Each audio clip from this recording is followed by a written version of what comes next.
Hello friends, ఈరోజు అయితే మళ్ళీ మా అమ్మ బీరువా నుంచి అవుట్ఫిట్ అయితే తెచ్చేసుకున్నాం. సో టెంపుల్కి వెళ్దాం అనేది ఈ అవుట్ఫిట్తో రెడీ అయిపోతున్నాం. సో శారీ ఫ్రమ్ అమ్మ బీరువా and blouse from Meesho. Let's get ready. Saris కట్టుకొని మేకప్ అయితే ఆఫ్ క్యామ్లో వేసేసుకున్నాం అనమాట. సో మా చెల్లి జడేయమంటే నాకు ఆ పిల్లకి సేమ్ వేశాను. నాకు పెట్టు.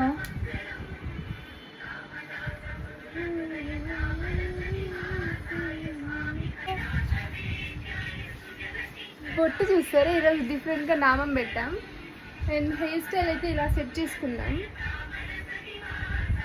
అండ్ చూకర్స్ అయితే ఇదన్నమాట. So this is mine and అది మా చెల్లిది. మట్టి గాజులు కదా, బాగుంటాయి కదా. ఇంకొక హ్యాండ్కి అయితే ఈ బ్యాండ్స్ వేసుకుంటున్నాం. చూసారా, ఇట్లయితే ఇలా అయిందన్నమాట. So we are ready to go to temple. Bye bye. ఏ టెంపుల్కి వెళ్తున్నాం ఏంటి అనేది నెక్స్ట్ షార్ట్లో అప్డేట్ ఇస్తాను. అంతవరకు స్టే ట్యూన్.